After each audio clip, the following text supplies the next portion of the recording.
जय Shri Krishna, Radhe Radhe. Welcome to my Gopal channel. आज हम सुनाएंगे ठाकुर जी और उनके भक्त की एक निराली कथा।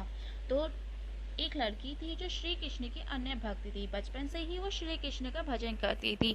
भक्ति करते करते वे बड़ी हो गई। फिर उसका विवाह भी श्री कृष्ण की या ठाकुर जी की कृपा से श्री धाम वृंदावन में ही किसी अच्छे घर में हो गया। विवाह होकर वह पहली बार वृंदावन गई। नई दुल्हन थी तो इसलिए वो कहीं जा नहीं सकी और मायके चली गई। और वो दिन भी आया जब उसका पति उसे मायके लेने गया। अपने पति के साथ वह फिर वृंदावन पहुंच गई। वृंदावन पहुंचते पहुंचते उसे शाम हो गई थी। पति वृंदावन में पहुंचते ही यमुना किनारे रुक कर कहने लगा, देखो शाम का समय है, मैं यमुना जी के स्नान करके आता हूँ।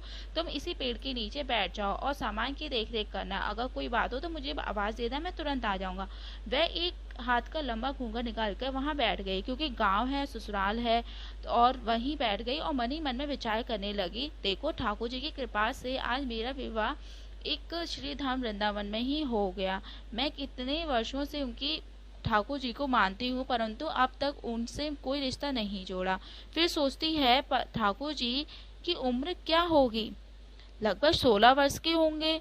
फिर मेरे पति भी 20 वर्ष के हैं, उनसे तो जो थोड़े से छोटे ही होंगे, इसीलिए मेरे पति के छोटे भाई की तरह हुए और मेरे देवर की तरह। तो आज से ठाकुर जी मेरे देवर हुए। अब तो ठाकुर जी से नया संबंध जोड़कर बड़ी प्रश्न हुई और मन ही मन में ठाकुर जी से कहने लगी, देखो ठाकुर जी, आज से मैं तुम्हारी भाभी और तुम मेरे देवर हुए। अब वो समय आएगा जब तुम मुझे भाभी भाभी कहकर पुकारोगे। इतना सोचकर ही वह तभी एक बच्चा, वहाँ 14 या 16 वर्ष का बालक आया और उस लड़की से बोला, भाभी भाभी। लड़की अचानक से अपने भाव से बाहर आई और सोचने लगी, वृंदावन में तो मैं नई हूँ, तो मुझे कौन भाभी कह के बुला रहा है। नई थी इसीलिए घूंघट उठाकर नहीं देखा। गांव के किसी बड़े बूढ़े ने देख लिया तो बड़ी बदनामी होगी। अब यह बालक बार बार कहता पर वह उत्तर न देती। बालक पास आया और बोला, भाभी नेक अपना चेहरा तो दिखाई दो।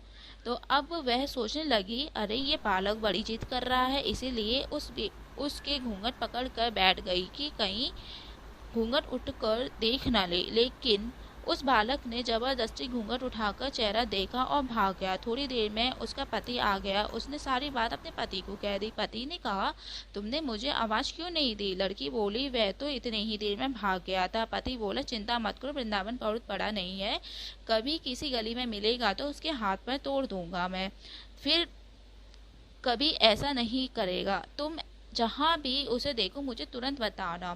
फिर दोनों घर गए। कुछ दिन बाद उसकी सास ने अपने बेटे से कहा, बेटा देख, तेरा विवाह हो गया है, बहू मायके से भी आ गई है, पर तुम दोनों अभी तक मायके मतलब बिहारी जी के दर्शन के लिए नहीं गए हो, कल जाकर दर्शन कर आना। तो अगले ही दिन दोनों पति पत्नी ठाकुर जी के दर्शन के लिए मंदिर जाते हैं। मंदिर में बहुत ही भीड़ थी। लड़का कहने लगा, देखो तुम स्त्री के साथ आगे जाकर दर्शन करो, मैं भी अभी आता हूँ। वह आगे गई और घूंघट नहीं उठाती। उसे ये डर लग रहा था कहीं कहीं कोई देख ना, कोई बड़ा बूढ़ा देख लेगा तो वो क्या बात बनाएगा। बहुत देर हो गई। पीछे से पति ने आकर कहा, अरे बावली, बिहारी जी सामने हैं, घूंघट काहे ना खोले, घूंघट नाहे न खोलेगी तो दर्शन कैसे करेगी। अब उसने अपना घूंघट उठाया और बाकी बिहारी जी की ओर देखते हुए बिहारी जी की जगह वही लड़का मुस्कुराते हुए दिखा तो एकदम से चिल्लाने लगी, सुनिए, जल्दी आओ जल्दी आओ। पति पीछे से भागा भागा आया और बोला, क्या हुआ। लड़की बोली, उस दिन जो मुझे भाभी भाभी कह के भागा था वह लड़का मिल गया। पति ने कहा, उसे अभी देखता हूँ। तो ठाकुर जी की ओर इशारा करके बोली, ये रहा, आपके सामने ही तो है। उसके पति ने तो देखा तो वह खड़ा का खड़ा रह गया। वहीं मंदिर में ही अपनी पत्नी के चरणों के आगे गिर पड़ा और बोला, तुम धन्य हो, वास्तव में तुम्हारे हृदय में सच्चा भाव ठाकुर जी के प्रति है। मैं इतने वर्षों से वृंदावन में हूँ, आज तक मुझे उनके दर्शन नहीं हुए, और तेरा भाव इतना उच्च है कि बिहारी जी के तुझे दर्शन हुए हैं। ऐसी है मेरे गोपाल जी। अगर सच्चे भाव और श्रद्धा रखते हैं, जो अपने सच्चे भाव से उनको मानते, उनके दर्शन पूजा करते हैं, तो ठाकुर जी अवश्य ही उनके पास आते हैं, उनको अपने दर्शन देते हैं। तो अगर मेरी वीडियो पसंद आई हो तो प्लीज़ लाइक एंड सब्सक्राइब करना ना भूलें। Thanks for watching my video.